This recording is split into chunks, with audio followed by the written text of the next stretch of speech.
Yeah, so hi, Gifty, you are welcome. Hi, SK Ameku. Thank you.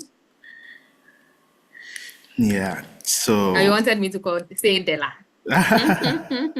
we are actually live now. So Oh, okay, that's nice. Hi, everyone. I'm sure they can hear me. just a minute. Okay. Good, great. So you are welcome, Gifty, to our Zoom live and our YouTube live today.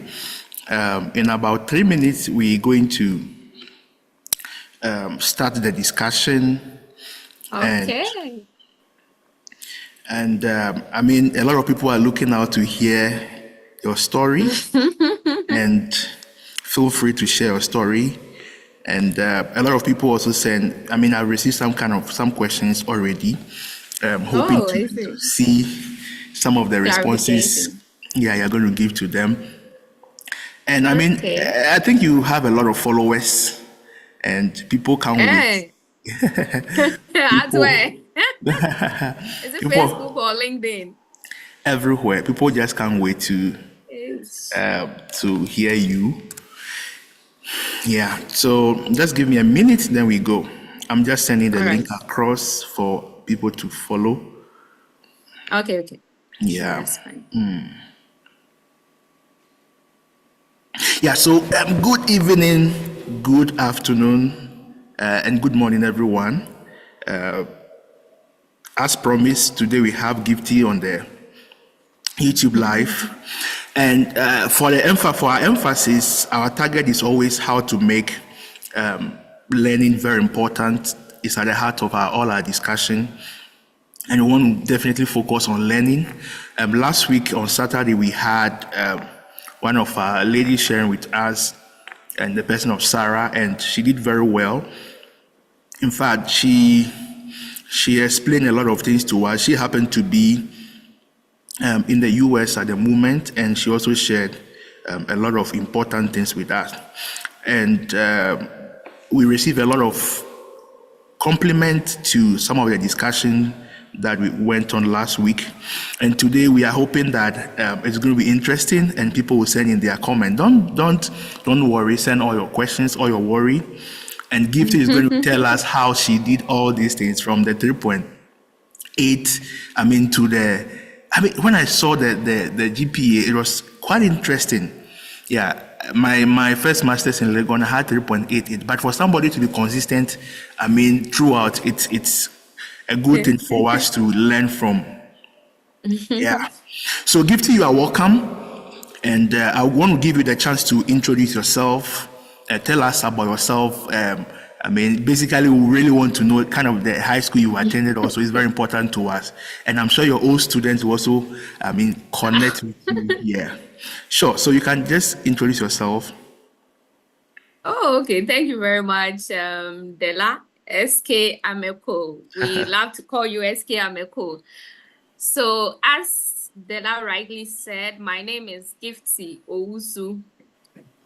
And that's my name. So usually I get people asking me that, is that all your name? Gifty Owusu. Yes, my name is just 10 letter words, Gifty Owusu. I I am a little girl from a very small village that most people do not know in the Ashanti region called Edbinsu Bisiase. Okay. I happen to have my basic education in Kumasi. So I went to a school called Amakoma Brotia. It's in the Ashanti region. Those of you that know Amakom, that's where I had my basic school. And then from there, I transitioned to the senior high school, which is Ejusumai Senior High School. I'm sure most of you here have heard about my school before, always in the news for wonderful things. When I say wonderful things, I'm sure you know. And so Yeah. I went to Ejusumai Senior High School. There I was the senior girls prefect. Oh, And interesting. from Ejusumai, I came to University of Ghana. In fact, you know, when you attend Della, permit me to use the word low class school.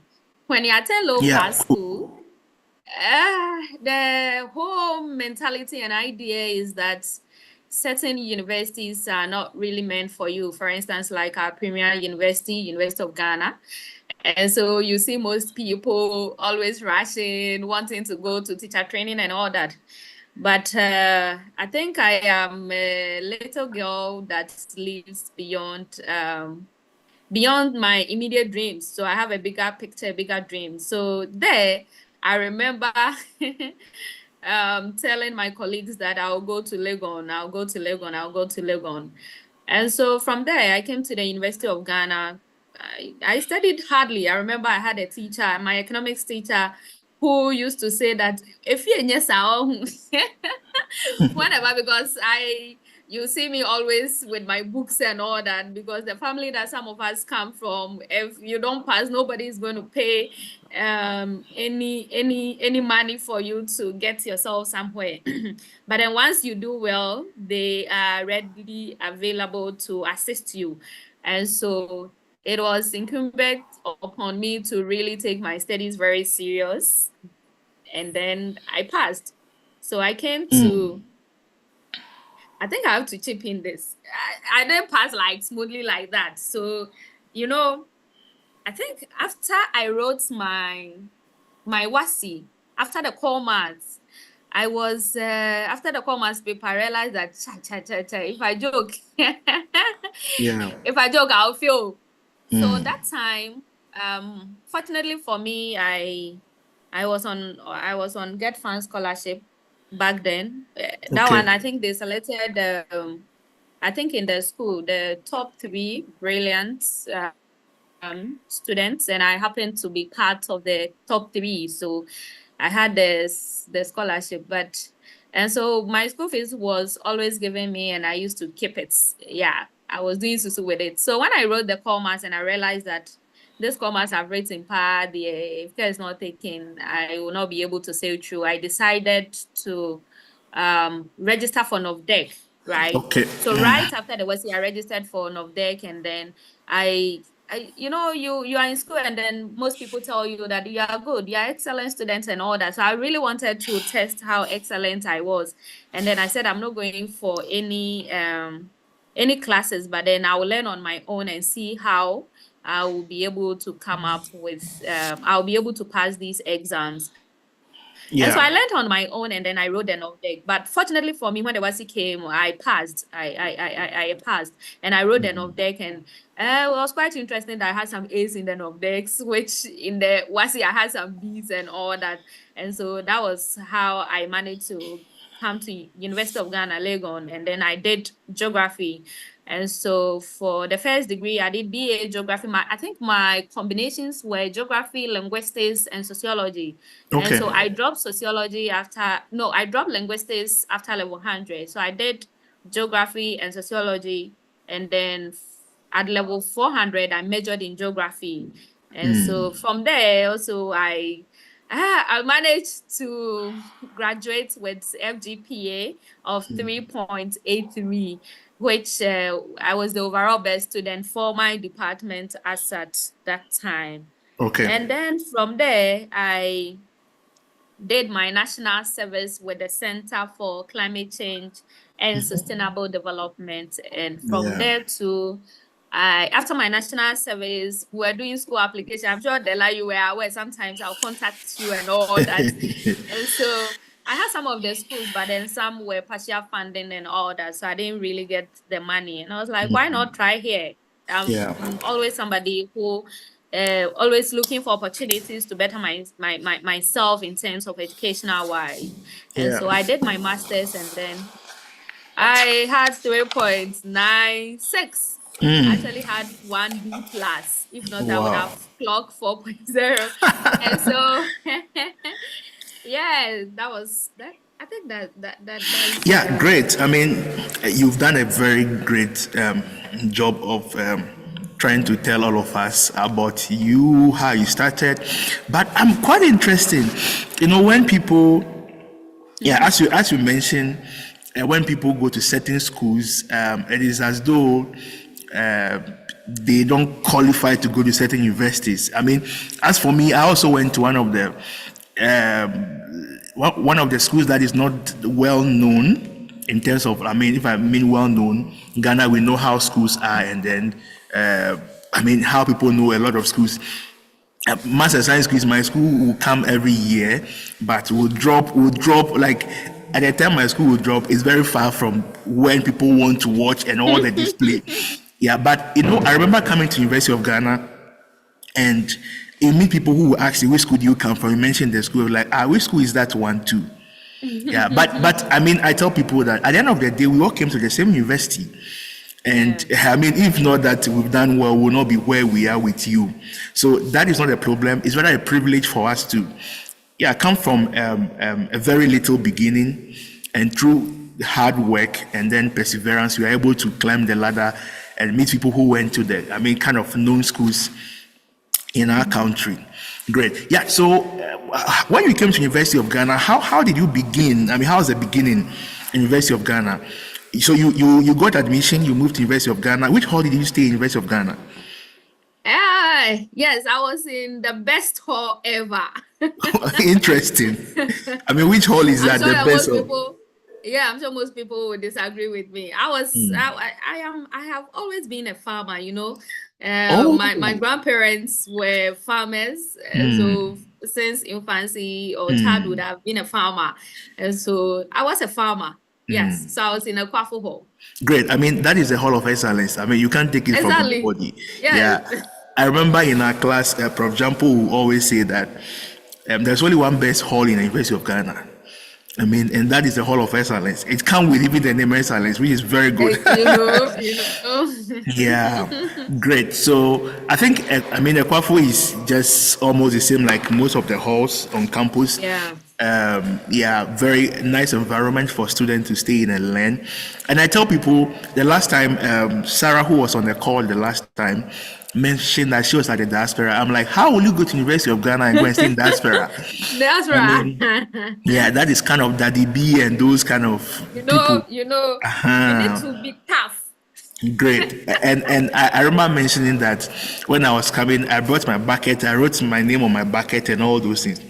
And just after 2 or 3 days, I couldn't find my bucket, and I was going around looking for my bucket. I mean, the whole SS mentality and kind of was in you. Yeah. So I had to quickly adjust and understand that, you see, here it's community. Everything you have belongs to everybody. By the time your rice is almost ready, somebody is waiting that you want to take your rice cooker to go and boil some rice. Yeah. That's one thing that make the traditional hall so interesting. Yeah, so you came to Ekwafu Hall. You started, so you were doing, you mentioned 3 courses: linguistics, sociology, and then geography, right?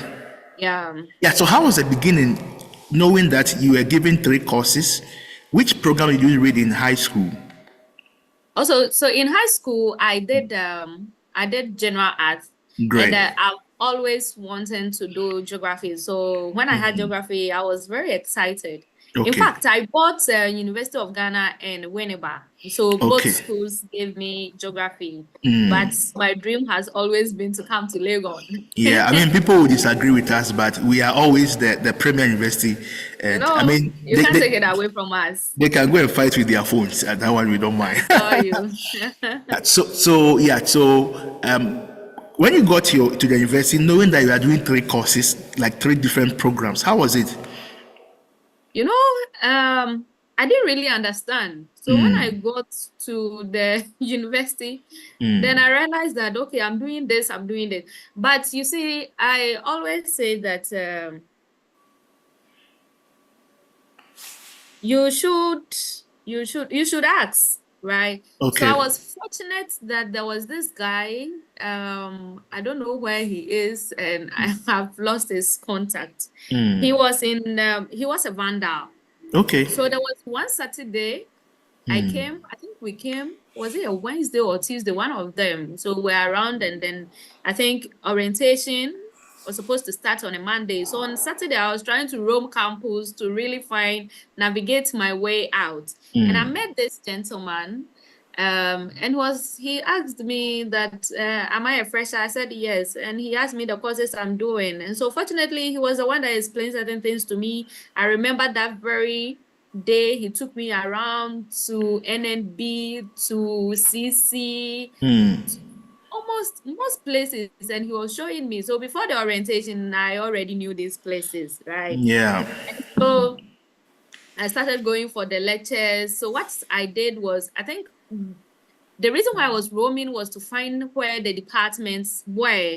And so I went, geography is geography is around the entrance. So for that one, when I was coming in, I saw the department. Okay. So I went to sociology, and from there I went to linguistics. So I knew where they were. And then on the notice board, I think the timetable was already there. So I saw some NNB, I saw some N-Blog, I saw some CC and all that. So I was trying to find my way where these places were, because I've heard that at the university level, you are on your own. And so I met this gentleman who was so helpful, took me around and explained certain things to me. And so that was how I got it. So I remember when lecture started, and then it was like I knew my way out, and some of my colleagues were like, have you been here before and all that? I was like, nah.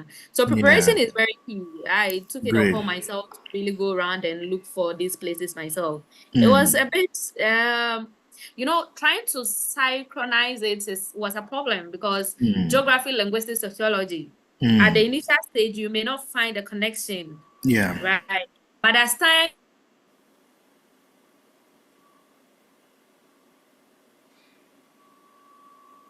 where possibly the connection may be. And then I was fortunate to have seen the connection, and that helped me a lot, because there were certain things I was learning in sociology, and then it was reflecting in geography. So that was how I realized, there's a bit of connection in this and all that. So yeah. So I mean, this is to most of our viewers who might be fresh in the tertiary institution. Like Legon would definitely, if you're in the Bachelor of Art, you'll be given 3 different kind of courses or programs you'll be going to do, and then you have to find a way to balance the 3 of them. If you are in the sciences, you might be given just one. I mean, business school, we have people who are doing BA, Bachelor of Art, then you'll be given maybe public administration, accounting, and maybe HR or something. But in the maybe if you are doing Bachelor of Science at a business school, you might be given Bachelor of Science in business administration, which is kind of direct for you. And it is very important for everybody to try and find the balance. I know that universities don't have it that way. Some might be given from the beginning. Somebody can be given political science from level 100 to the end. But Legon, the BA, Bachelor of Arts student, we didn't get it that way. And Legon is always like that. You might be given 3 options. And you are allowed to drop one after first year, drop one after second year, or combine, kind of. And that is very important point you made, to be able to find the balance. But I can't remember when I got to Legon, they dropped me opposite Pent. You also know Pent in the University of Ghana. There's a bus stop there that is not really a bus stop, around opposite the ECG area. And I was trying to locate the entrance of the university. I was moving up and down, and I saw some guy who was also moving up and down. I'm like, oh, Charlie, where are you going? He said, I'm going to Legon. Cool, let's go. He was like, oh, I have a senior man here. You know that term we mostly use in high school. Yeah. So we met a senior man. The senior man took us around. Then they were doing orientation, and then I asked someone that, I'm going to where you're doing the orientation. He asked me, is it the Great Hall? I said, maybe. Okay. So I walked to the entrance of Commonwealth and I asked someone. The person told me that no, Great Hall is at the gate, the main entrance of the gate. I returned back, walking, and because I'm new, I was watching how people were passing by in this crowd, a whole lot of people. I got to the gate, I asked again. The security man told me that Great Hall is at the back of Commonwealth. See, by the time I got to the orientation, they were almost closing.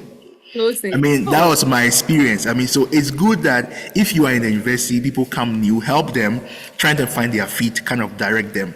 And it sets the whole environment in the university is a community where you need to help each other to to learn and also make life comfortable for other people. Yeah, so back to Gifty. So how was it? First assignment, take home exams, take home assignment or IA. How was the first experience? I mean, maybe let me first start with kind of your first day in class, level 100. How was it? First day in class, how was it?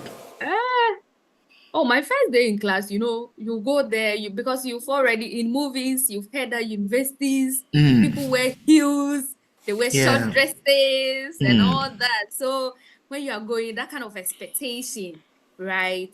And so my first day, I was expecting to see people in heels, like the way we see in movies and all that. So I got to the class, there were lots of people, and then I realized that, okay, we sat, the lecturer came in, I think we had Yeah. introduction, we introduced ourselves, the schools we are coming from and all that.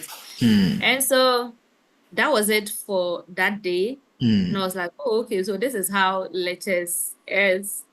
Okay, so the lecturer comes, teaches, gives slides, and then was more introduction. This is what we're going to do. You have an IA and those kind of things like that. And I was always writing because I was scared to fail. Yeah. So everything that they said that day, I made sure that I hope got I it. hope you are not part of the student who the lecturer will say, see, stop writing, I'll give you a note. But they will still want to write. I mean, yeah, I have trust issues. All right. Yeah, so I mean, you can hear from the lecturer, and again on our platform YouTube, Dela-Connect, we talk about different learning styles. I mean, we have learners who are read and write students who always want to write something. No matter what you are telling them, I'll give you the slides, I'll give you the note. They still want to write. Yeah, so I think that is just kind of normal with this crop of students, and it's normal. I mean, to make your note. Yeah. So how was it? So what about your first assignment? Was it an IA? Was it a take home assignment? How was it? My first assignment, let me try and see if I can remember. And also, I really want to understand, how did you put your notes together to submit your first assignment? Okay, so I think because it's something that I've always been doing in SHS, because No, but in SS, you were not using the computer. You were not typing. The lecturers don't give you slides. They copy notes on the board for you to write. But over here, you come for lectures, and then you are given an assignment, and you and have then to type. great, you have to type. How was it? And were you using computer before you came to university? Yes, I was fortunate. So I had a personal computer. I had a personal computer back then in JHS, and Oh, we had a interesting. computer. Yeah, we had a computer lab. So Okay. for typing and things like that, it was something I was doing, but I wasn't really much abreast with most of the things in there. But for the typing, I think I was a little bit. But when I came, I don't think I had a computer. No, I had a tablet. And Okay. so I think the first assignment, I used my roommate's laptop. So I typed on the laptop for Okay. the assignment. Yeah. And so for the typing and other things like that, I was able to navigate my way out because I had been using laptop back then in JHS. And then also we had active computer lab. Yeah. Okay. So it helped. Yeah. So how was your reaction to the first assignment when you were given an assignment? What did you do? How did you do it? When we're given the first assignment, I think I knew that I needed to get it right because this is the university level. And so trying to research, because I've heard that if we give you assignment, you need to research and know what other people have done in the field and all that. So yes, I was researching. In level 100, you were researching. I will go online and I'll be searching. And what I did, I think what really helped me most was that I had some of our church members Okay. who were also doing the course. Oh, Who were nice. doing Deeper life. yeah, Great. who were doing geography. Yeah, who were doing geography. So for them, they were always like they were more like my notebook. I'll Wow. always go to them, and they were very helpful. So I called them every time when I have an assignment. They will explain to me, do it this way, do it that way, and then I was getting materials from them. Okay. And also, one thing about Deeper Life is that we have like the way churches, you have general secretary, you have coordinators and all that. We also have a body called the academic, more like academic affairs body.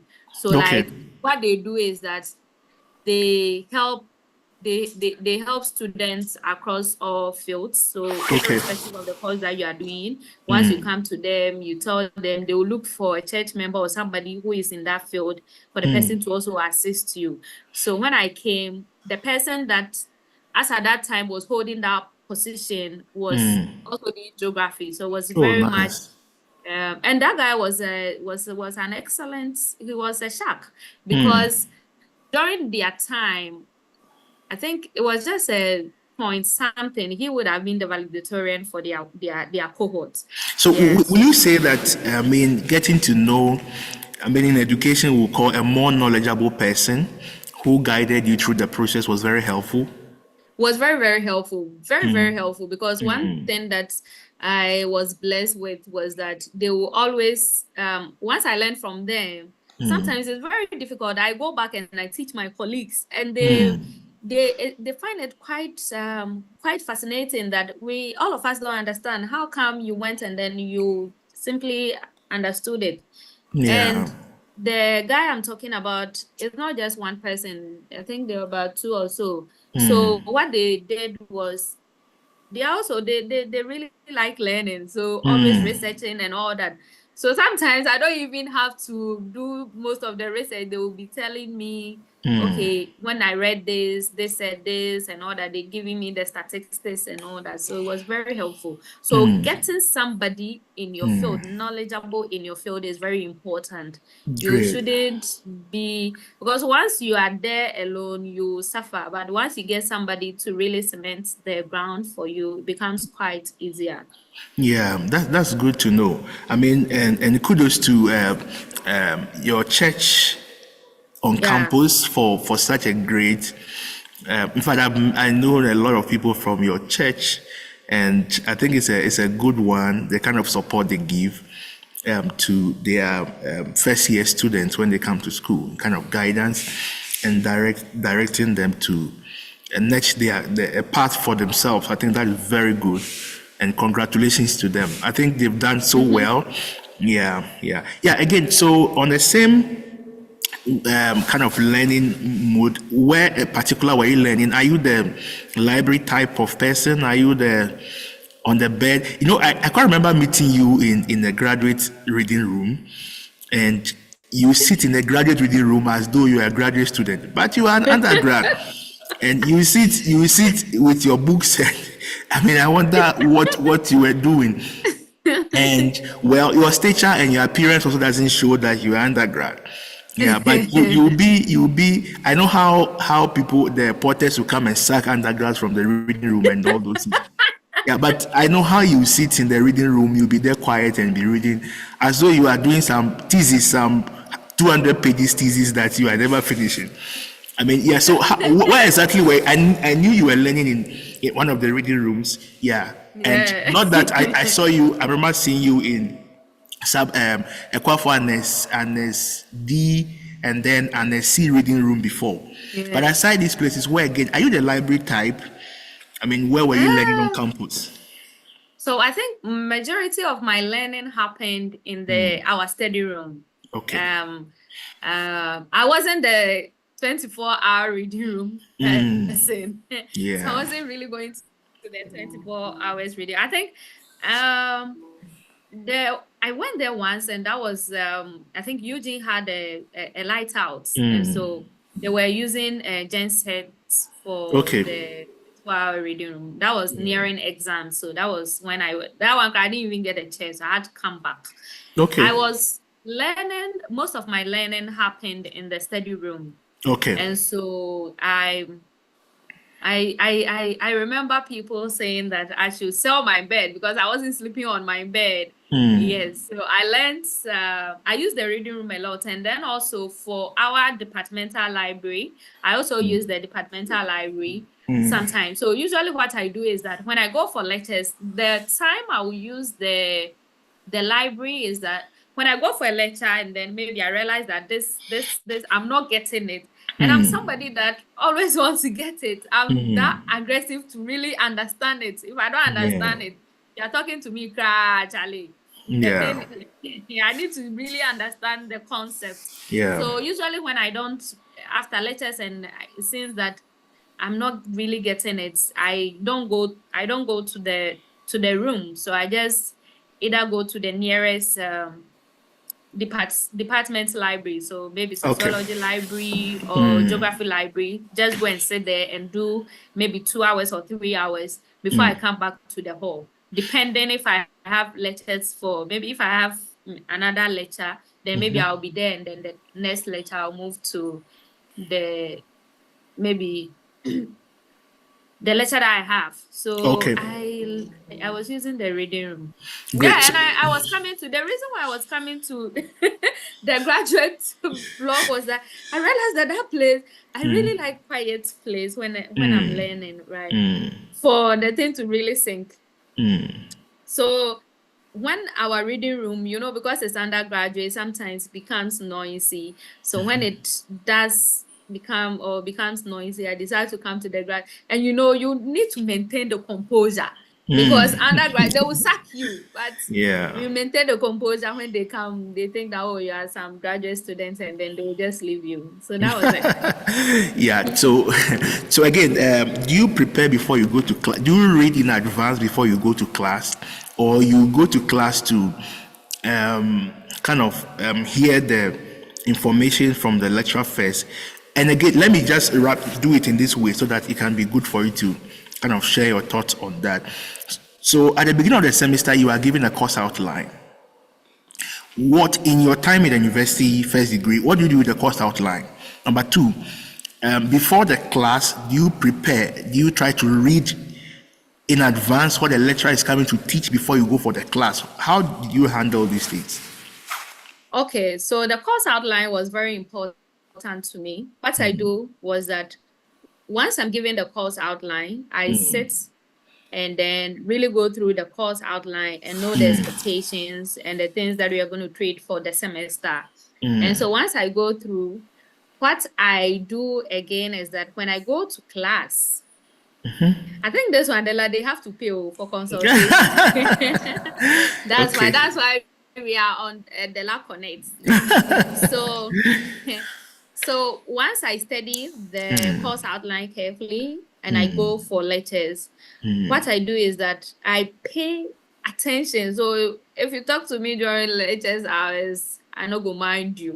I pay attention and see, because lecturers, you can get all your questions during your during lectures. And so Okay. I see which parts they are hammering on much throughout the course outline, and then I know that, oh, this will come, this will come, this will come. Then I'll start putting asterisk. So I think I have to look for my book. Sometimes I even write exams question Okay. Okay. on that topic. Wow. So yes, it was very helpful. And I'm somebody that learns. I think not necessarily, but I learn every day. I learn every day. So probably I've already learned whatever we did, and then sometimes to try to research ahead a little bit, because it really helps depending on the topic and all that. Makes it quite easy to really assimilate. So yeah. Yeah, I think that the psychologists will tell you that the more the information reoccur in your short memory, it actually forms schemas in your mind that can easily be recognized. So by then, the knowledge might move to your long memory, and you can really associate yourself with them and be able to recall them. Yeah. So, what about exams? How were you preparing for exams? Do you prepare before the exams, or you wait and then when revision week, you start preparing? How were you handling preparation for exams or exams in general? Oh, that's great. You know, most people say that they are able to deliver and work under pressure. I'm not. Okay. I don't like pressure. So what I do is that I learn from the very day onset. Okay. So what I was doing was that when school resumes, right, I make sure that I gather all past questions. The first week, Okay. I go to the library and get all the past questions, print them out. And so Okay. what I do for my learning is that based on the course outline, I look at, because sometimes they change the lecturers. So I Yeah. look at the course outline, if it's the same lecturer taking the course and then the past questions and see the trend. So I do trend analysis of past questions. Let me write it down. Trend analysis of past question. Trend. So I will take notes of all the questions that has appeared. And sometimes I look at the year intervals too. Okay. So if you come, I have past questions depending on the ones I will get. As old as 2015, some are like 2018, 2010, 2009. I'll print everything out. Yeah. And then I will just oppose it with the course outline. And then once I go, so I know that this question, and based on how the lecturer is teaching the course, I know that, oh, this one particular one will come in the exams. Yeah. Yeah. And so I'm somebody that learned almost every day, as I said, spend most of the time learning and all that. So for exams too, I make sure that I learn everything. I'm not somebody who will say, let me learn and leave some, because Okay. who knows that the one Yeah. that you learn, you go and then the question is quite tough, you can't answer. So I learn everything, and then once I go, I make sure that, okay, these are questions that, and usually I read articles too as well. So make Okay. sure that it's not just like writing for writing's sake.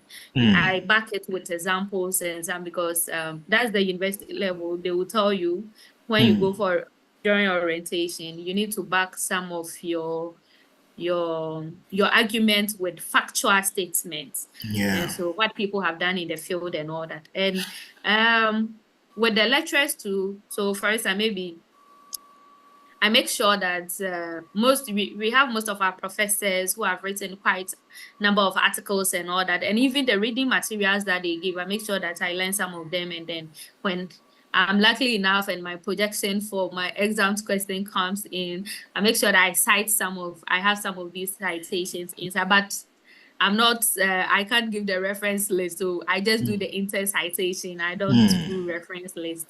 Yeah. Great. So Yeah, great. So I think one thing I'm picking from what you just mentioned has to do with trend analysis, because one of the questions I was definitely coming to ask you was about past questions.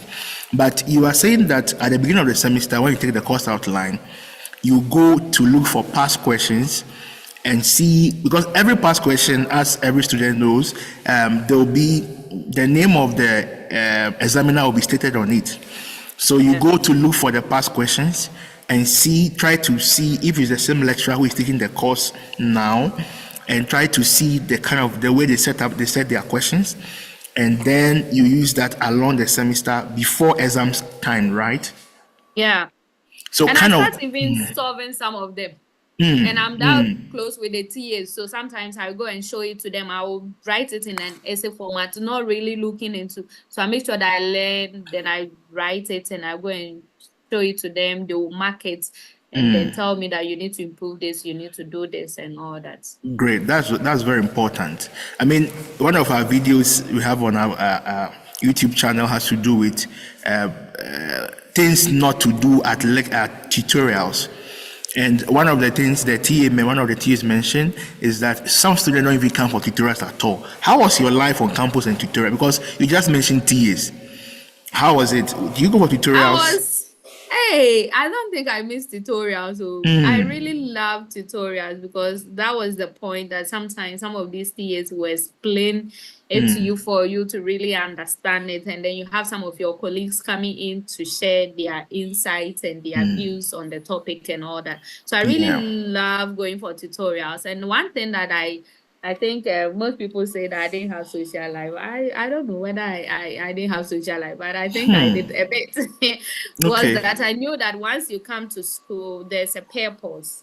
Okay. I believe that in life, there's purpose to everything. So once you are Yeah. in school, there's a reason why you are in the school. Okay. And then you look out for the broader objective. And so the broader objective is for you to really learn to to excel in the field Yeah. that you excel in.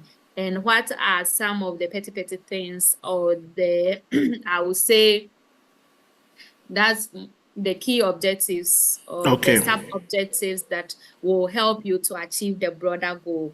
And going Yeah. for tutorials, I saw it to be one of them. So I was always regular and punctual at tutorials. Okay. Great.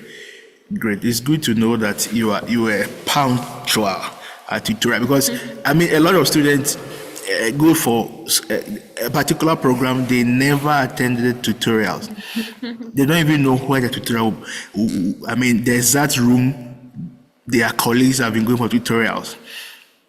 I Dela, remember. one thing, I think before there was something that I also, I think level 100 we did and it was very helpful. Okay. So there was this guy called, what's in the name? Yeah. So Sure. when we came, we formed a group studies. I'm not a believer of group studies because I feel like sometimes it's just a group talking.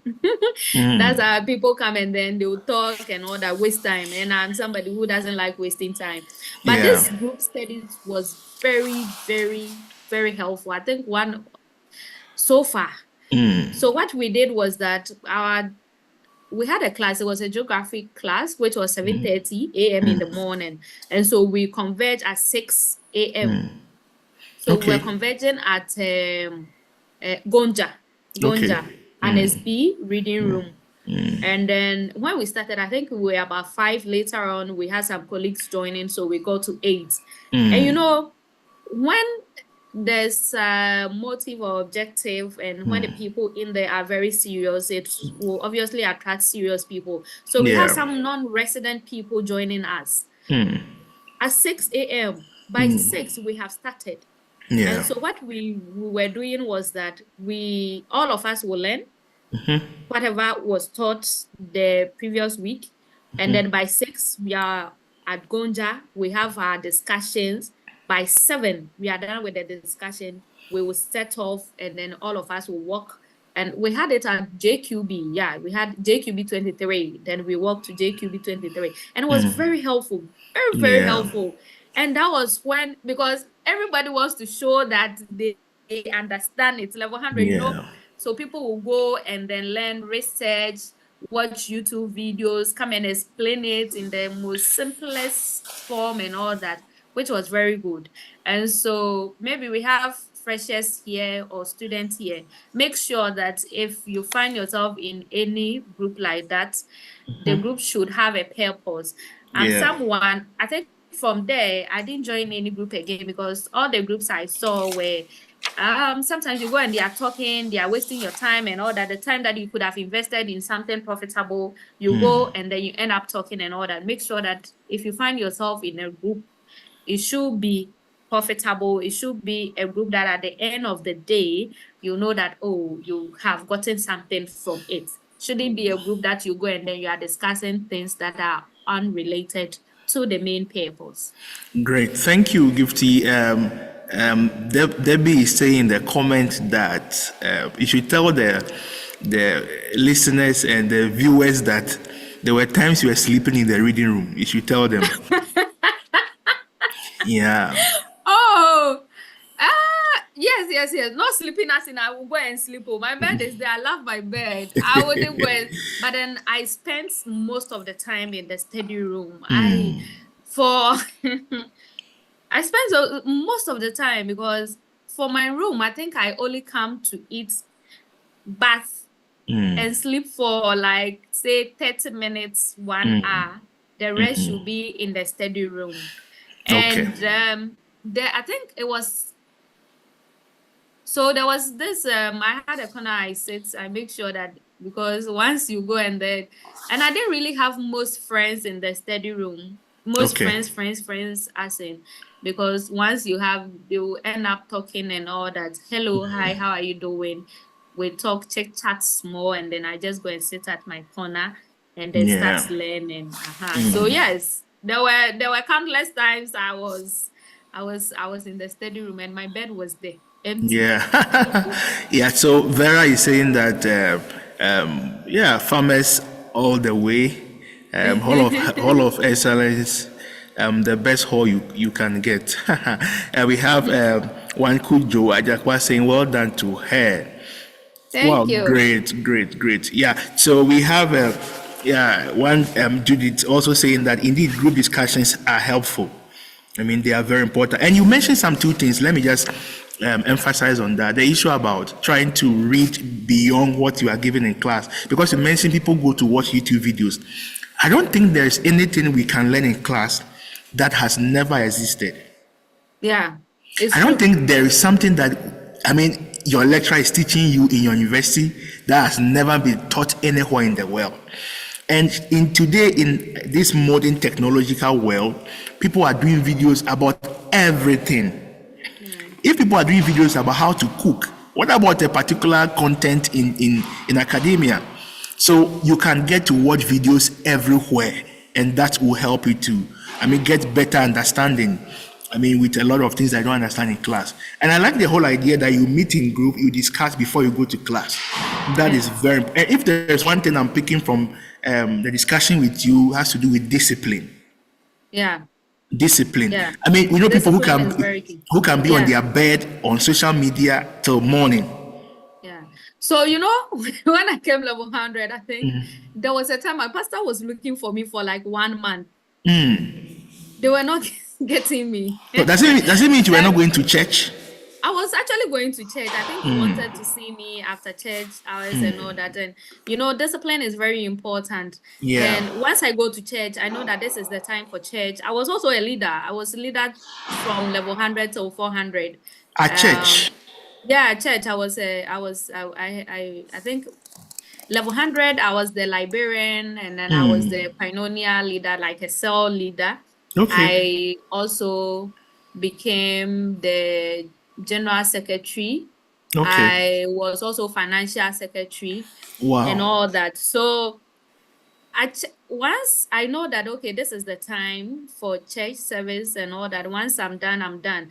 And so I remember social media, you send me messages, I'll go through and see which one are most important, relevant and all that. Those that are not relevant, yeah, I Yeah. don't waste my time on them. And so, for instance, when I got to level 400, you'll get people saying that, oh, we are going to have a group discussion. And I will tell you, the group discussion you want me to come, because my time is very precious. Even 5 minutes of my time, I know that I can watch a YouTube video that will transform my life. So I don't want to come there and then Okay. you end up talking and all that. So if you want me to come, you want me to come and explain something to you, or you want us to learn, and then I ask you how many hours or how many minutes, you tell me 1 hour, that's fine. If I come, I know that in an hour I'm leaving. I make sure that I'm punctual on time. I go there on time. So if you Yeah. say 6 to 7, I'm there 6. I don't have anything. I'm not mean. Your YouTube followers, I'm not mean there. I am a nice person. So I come like 6. If you decide to use 40 minutes to talk, I wouldn't say anything. You will see me there probably learning on my phone or doing something. And once it's 7, probably maybe around like 6:50, that's where your serious discussion has started. What after 7, I'm gone. It's 1 hour. 1 hour is 1 hour. I'm Yeah. gone. Because Great. you need to be very disciplined. If you're not disciplined, you end up doing a whole lot of things and a whole lot of stuff, which is very important to really take notice of. Great. When you were talking, I was just thinking about social life. When I started sharing the flyer, someone sent me a question that he really want to know whether you were involved in any relationship when you're on campus. I mean, were you dating somebody? Did you have a beloved when you were on campus? And how were you able to blend that with studies? Because if you are saying that you spend the whole time in the reading room, or I don't know, but what was it for you in terms of relationship? You know, I think my church has played a very significant role. You know, for my church I'm coming from, and not church per se. Okay, let me pick it from a church perspective. We don't do this dating and relationship things and all that. And me being a pastor's daughter too, you know, growing up from the mission house and all that, kind of relationship stuff and all that was not really something that I was into. And yes, we had a lot of maybe guys approaching you and all that. And So you were bouncing everybody that was approaching. oh, Dela, why do you want to? Oh no, I mean, were you bouncing people? No.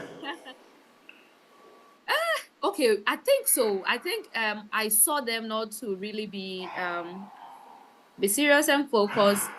Really? And you know, yeah, serious and not because they are saying that they like me and all that, but sometimes people, their reaction and how they behave and all that, you realize that these people are time wasters.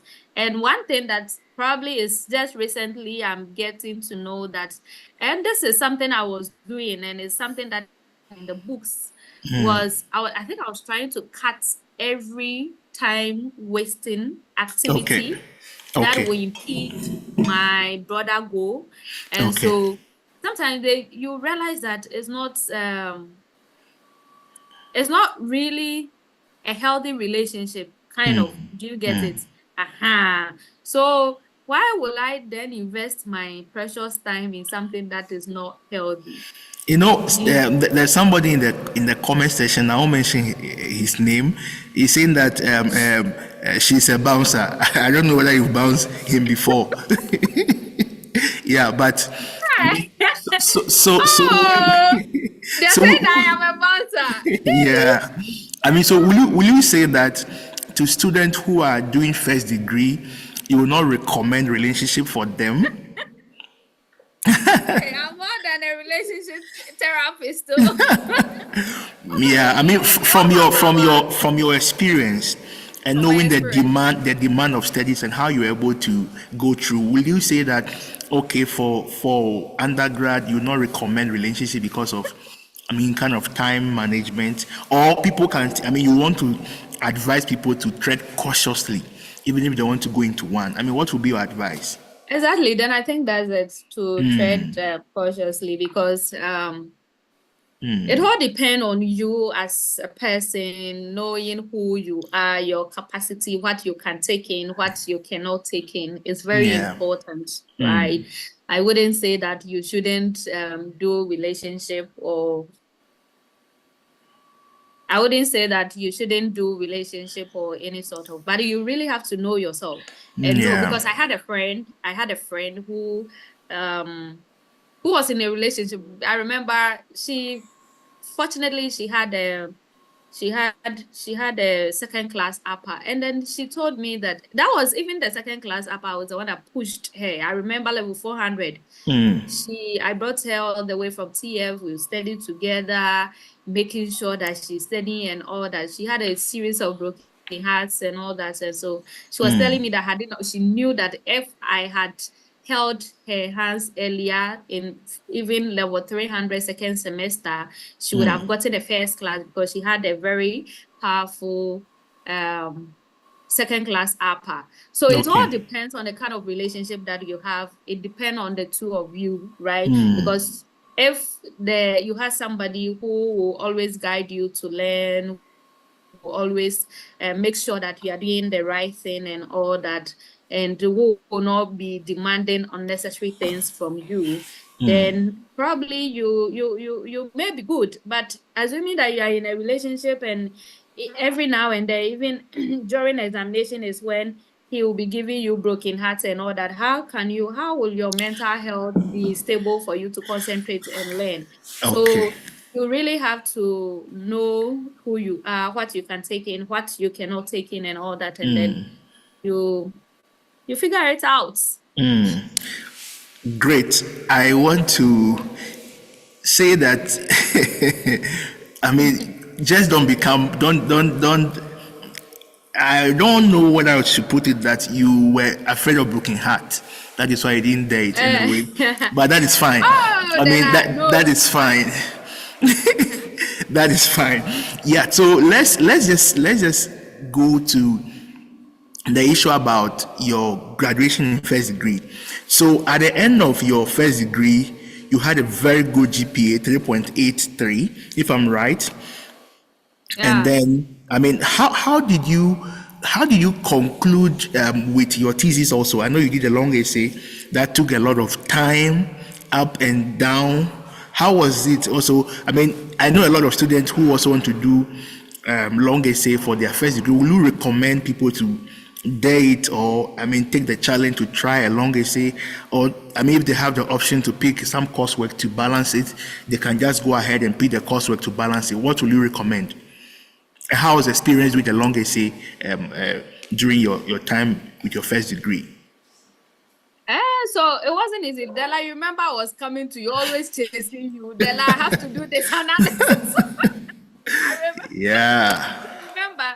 yeah, So I will recommend. Long essay is very important. You know, we have most students running away from long essays and all that.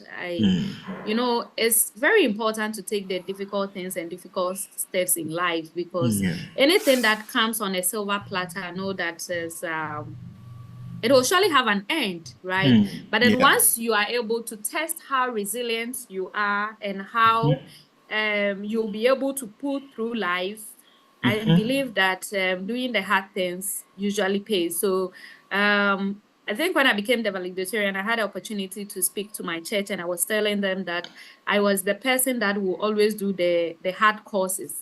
The courses that people are running away from, that's the course I will do. And my reason being that I feel like for the easy courses, you have most people doing it, right? yeah, And so you have taken those courses, and there are a lot. So the lecturer will then give it to the TAs to mark. And sometimes these TAs can, yeah, a lot. So, but then if you have a few people, if the yeah, lecturer has a few people, he will be the one to mark. So once you learn very well and then you're able to put your thoughts together, you'll be able to excel. So long essay is very important. It wasn't easy. I remember and all that. I was always on the graduate block looking for yeah. people to help me with my analysis and to explain certain things to me. And I remember Dela helping me.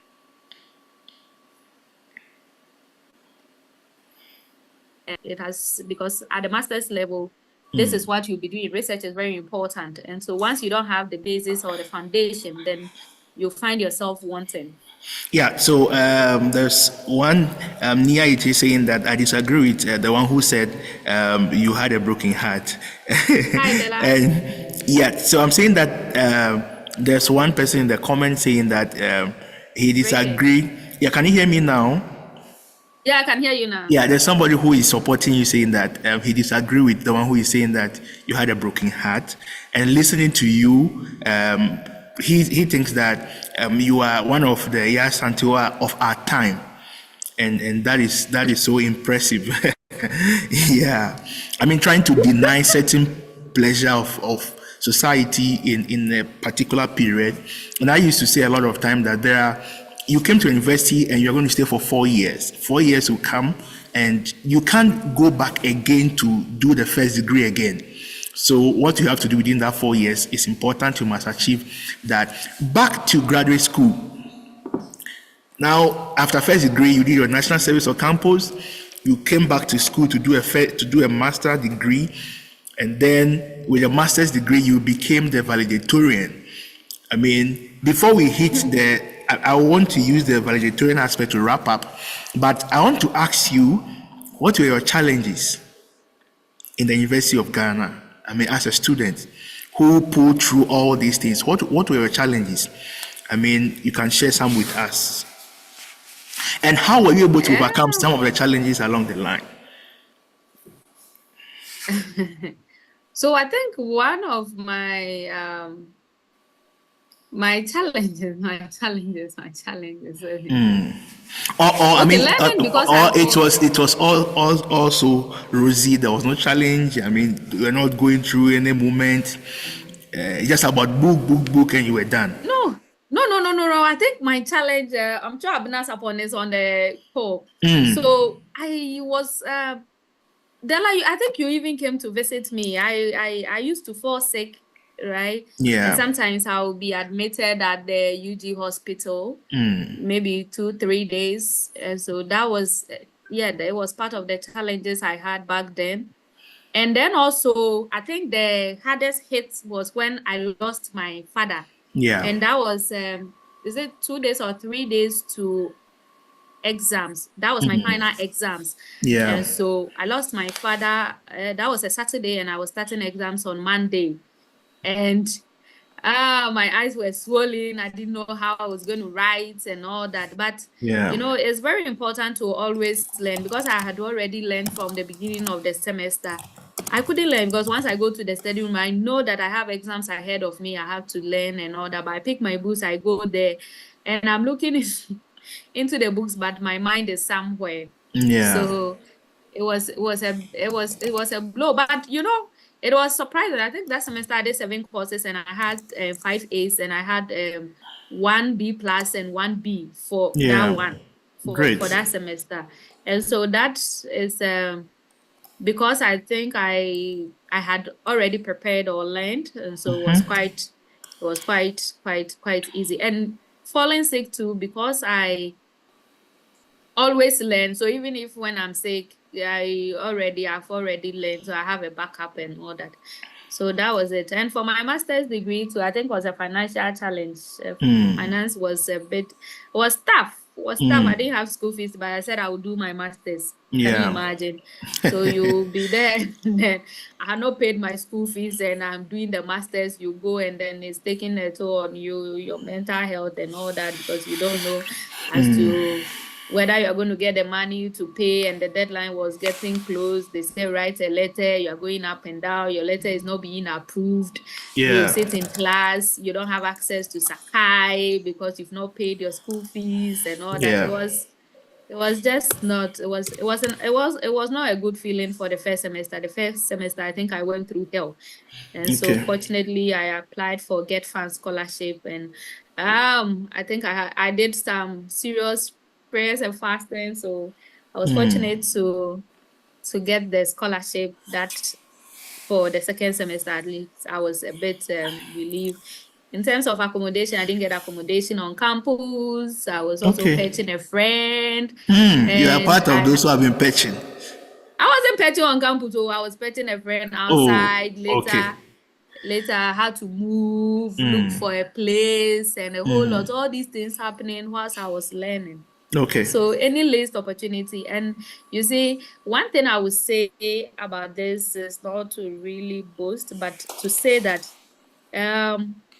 know that you are not the first person to go through such a situation, and also know that you don't really have to let whatever your surrounding or your environment take a toll on you. Okay.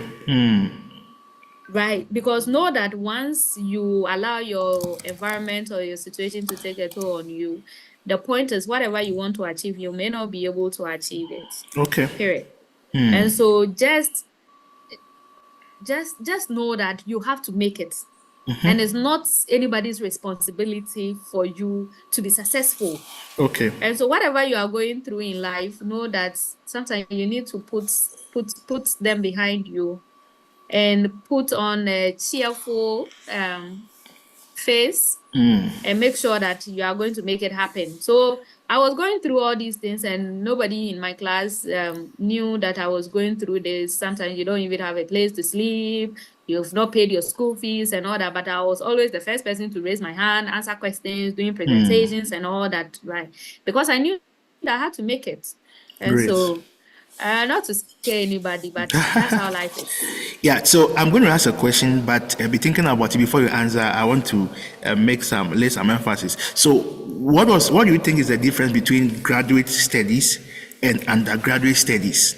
So you doing your first degree and going to master's, what are the difference? But before then, you made some very key important things I want to stress on. Is that everyone should understand that challenges are real. Challenges exist, and you are not the first to go through. That's number one. Number two, you should take personal responsibilities of your challenges and find a way around it. And just to mention that Nee is back on you, supporting you again, saying that, oh, maybe the broken heart you had was you, the loss of your father. I mean, that would be the broken heart, so not a relationship broken heart. That was my broken heart. Yeah, so probably Okra was right when he said you had a broken heart along the line. Yeah, so, and also, I mean, someone is saying that she's an inspiring role model, leading by example and motivating others to be their best, worth celebrating. Great. So, what is the difference? Graduate school and undergraduate studies. How is the difference?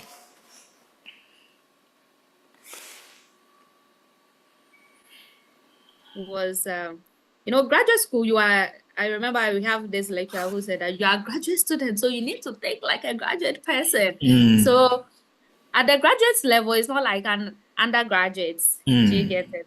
Yeah. And much is expected of you. And so anything that we are doing, and it's not about you and Paul. Okay. It's about understanding the concept and making it.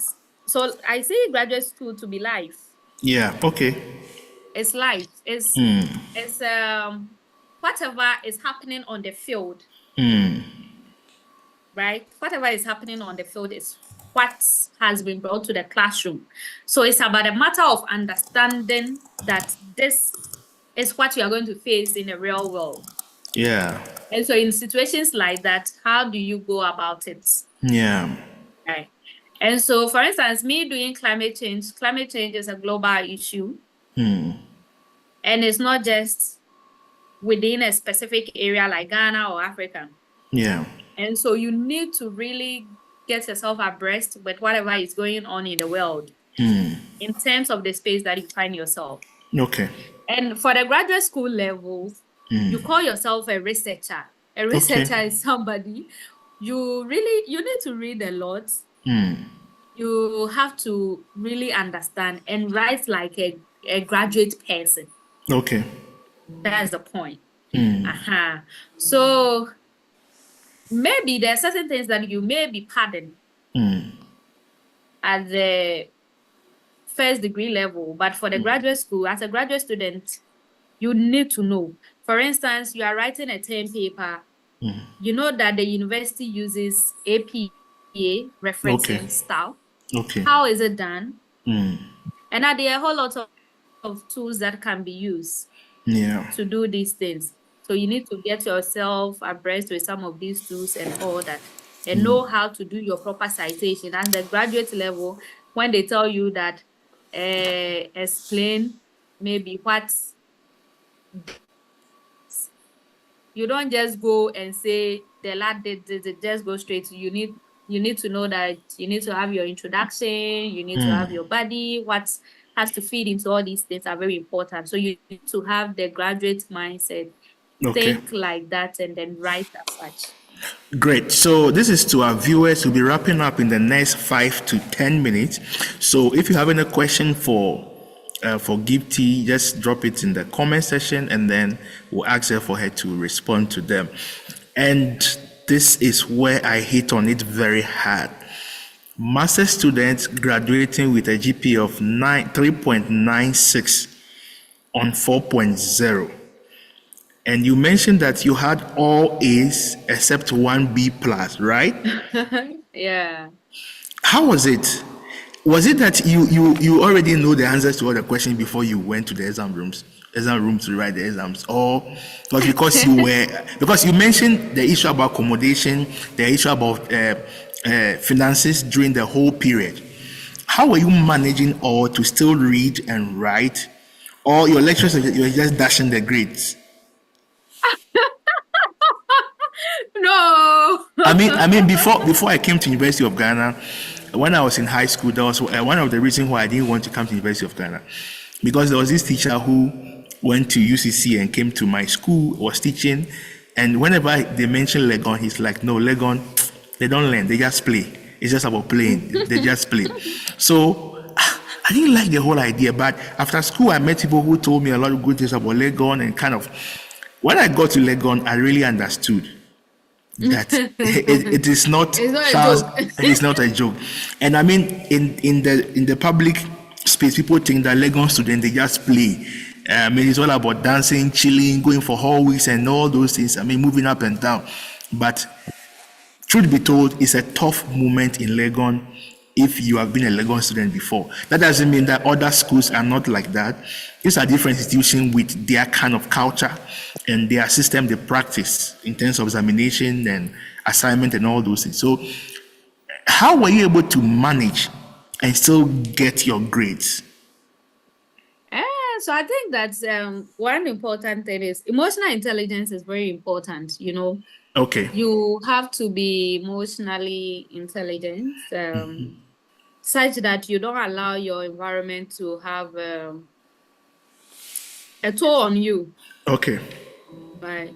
Because you got to do this. Know that things that are happening to you, they are just it's just a moment, it will pass.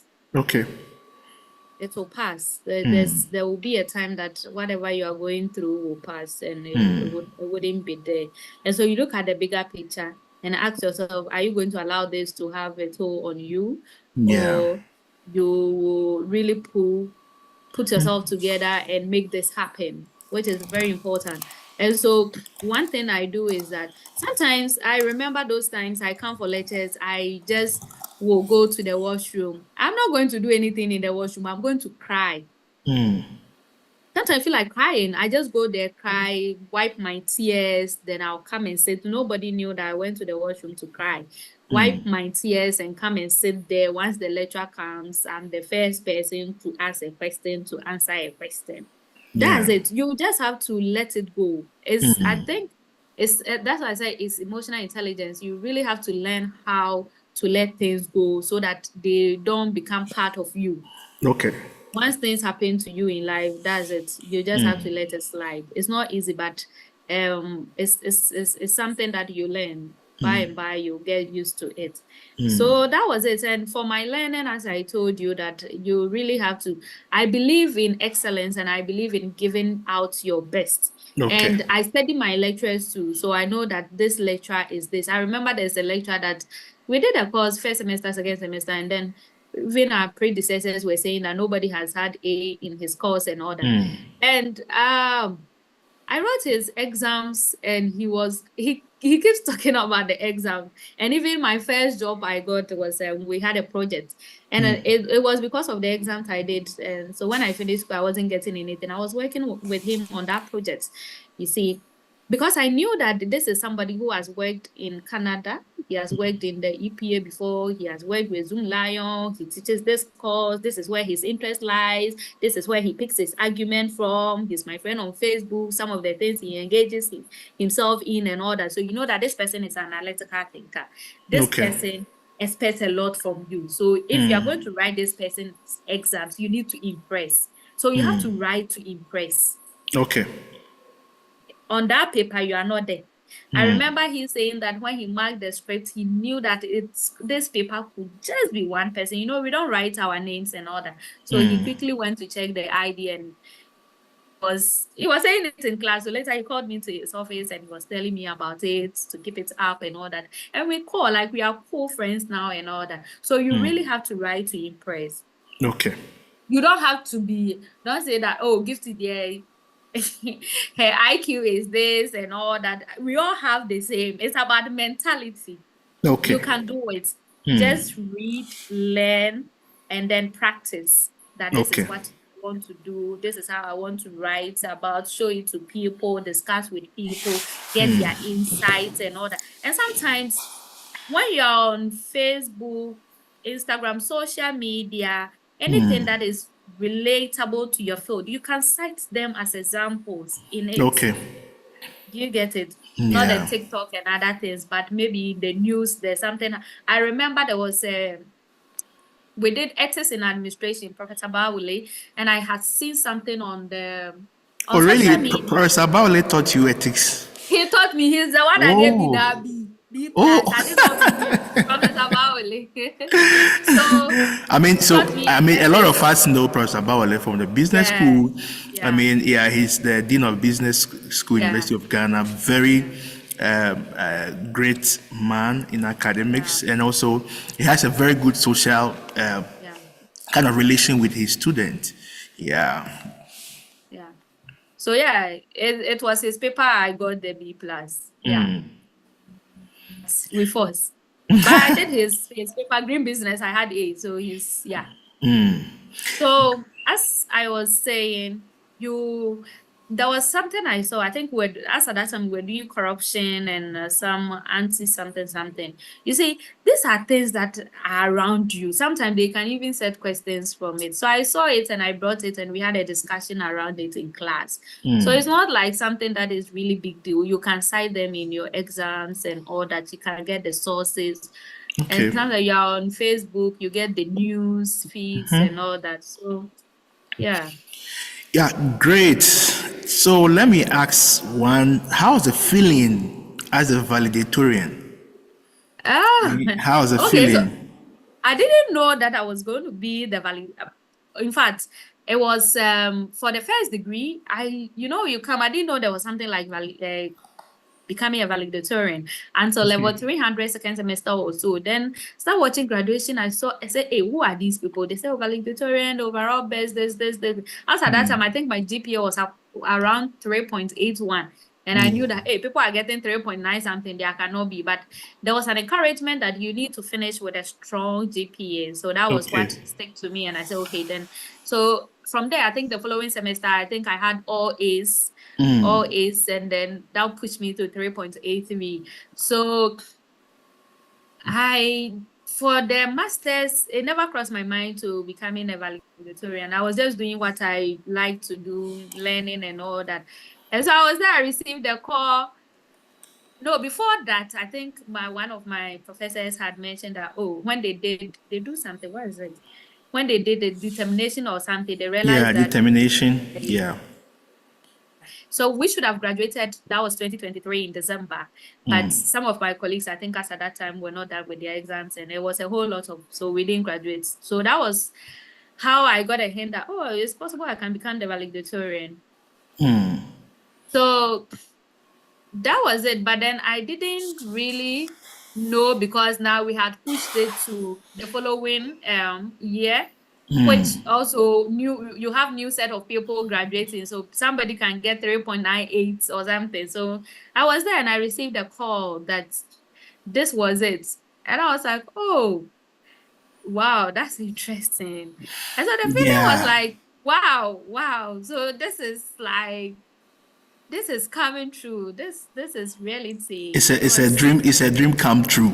It's a dream come true. It's a dream come true. And I was like, oh, wow, thanks be to God. So it was a nice feeling. Yeah, and also on the screen I'm sharing your speech. Your speech.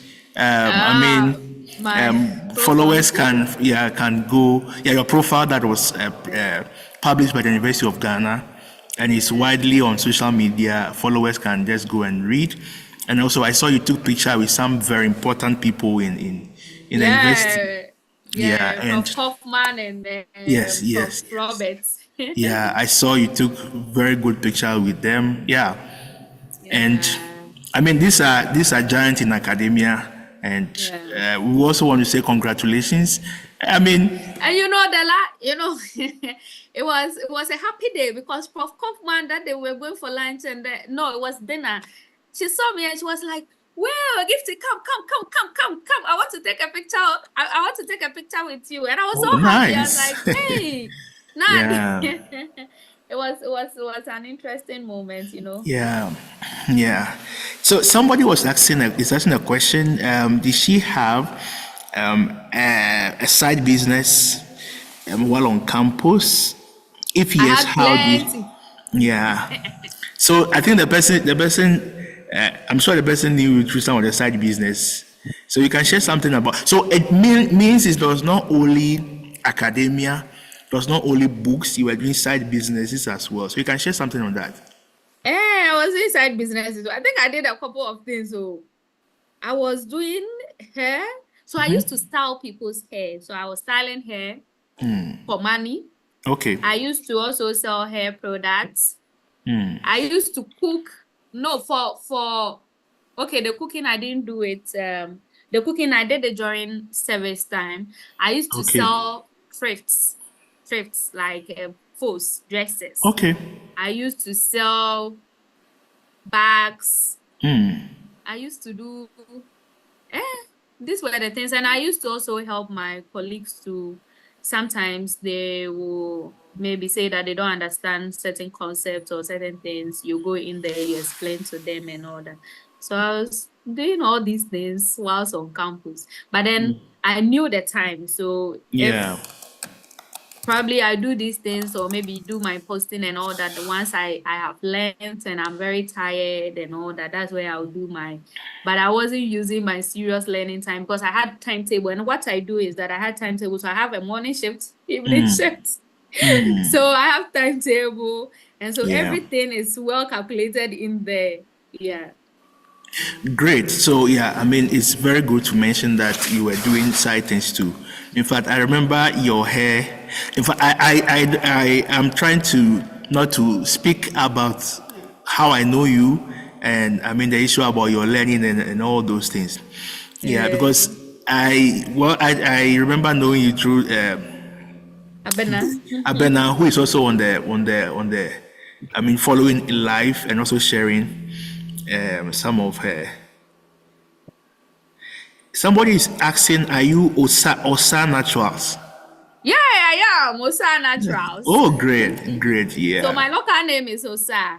Oh, okay. So even my food blog is Osa's Kitchen.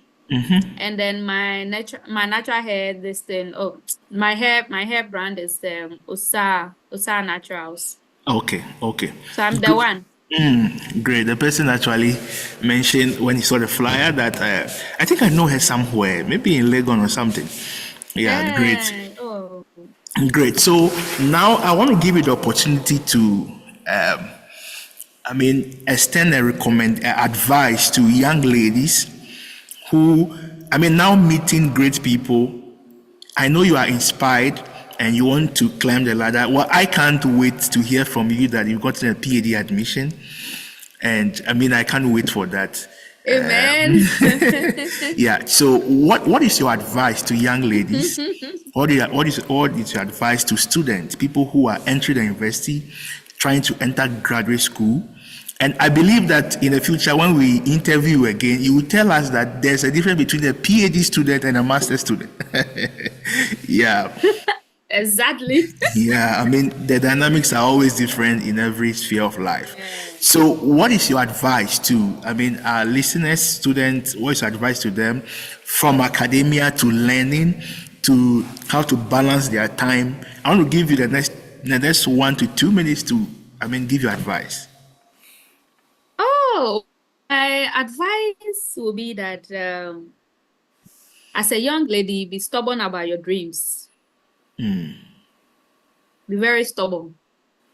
When when they tell you that this is not possible, this is not achievable, know that everything is possible once you put hello. I'm actually giving you the full screen to talk. Yeah. Know that everything is possible once you put your mind to it. Right. So you will have a lot of people coming, and I believe in personal conviction. So be convinced that whatever you are doing is the right thing, and have it in your heart and in your mind that you are doing the right thing. And how will you know? God is very important. You need to be very close to God, and you really have to know that you are on your own, right? It's very important to know that you're on your own in this world. And no matter what people tells you, sometimes you will get people in high esteem positions telling you that I don't think you should do this. I think you should do this. It's very important to really receive advice from people, but personal conviction is very important. I remember when I was doing this, my master's, it took Miracle, Abena, Sapon, and my mom, and just a few people. I had lots of professors telling me that we don't think this is the right way to go and all that. But when we became there, you see all of them coming, and sometimes you have the bigger picture, but these people do not see the bigger picture that you are seeing, right? So you need to really make them believe and see the bigger picture or the bigger goal, right? That's what I'm saying, that you have to really be stubborn about your dreams. Once you know that you have this dream, come what may, you know that it's achievable. This is what you're going to achieve. And then don't belittle yourself, thinking that, oh, you come from a poor background, you are this, you cannot do this and all that. Just have a bigger picture, bigger goal, and know that everything that is sets your mind to it is achievable. You can achieve it. And you can do it with God on your side. Yeah. Okay, sure. Somebody said that he will call you. Says she knows how to make money, so I call her Mami Sika. Emi Pesico, I like money. Very interesting. Yeah, so thank you so much, Gifty, for coming live to talk to our followers. It's interesting, and to have you here and to share a lot. We've been here for more than an hour. Yeah, and I think a lot of people who will listen will learn something from this. And it is our hope that, hearing from your experience, how you're able to make it, people to also, one day someone can look up to you and say, oh, I listened to her one time and I was inspired. Yeah, and I was inspired. So the person is telling, he said I should tell you that let her know Papa Sika is watching. Yeah. Okay. Okay, yeah. Thank So, you, Papa Sika. in case people want to reach out to you, I know Facebook, your name is Gifty Owusu. What about any other social media kind of platforms? Oh, yeah, my name has always and forever been Gifty Owusu. So on LinkedIn, I am Gifty Owusu. Okay, I think on Instagram I am Osaba Pa Anantio. Okay. Yeah, so that's it. But they can reach out to me on Facebook and then on LinkedIn. I'm very active on these social media. Great. Expect to receive a lot of new friends through Facebook. Yeah. Expect to receive a new follower. A lot of people will be following you. Yeah, so people are just sending you congratulations. We're all done. Wishing you all the best in the next phase of your life. As I mentioned, it's not all about academia, but I believe that academia serves as a platform to impact a lot of lives. Yeah. And I talk with a lot of people, I host people, I speak to people, and people mention that, oh, I know Dela has helped me here, and the same way people also helped me along the line, and people are still helping.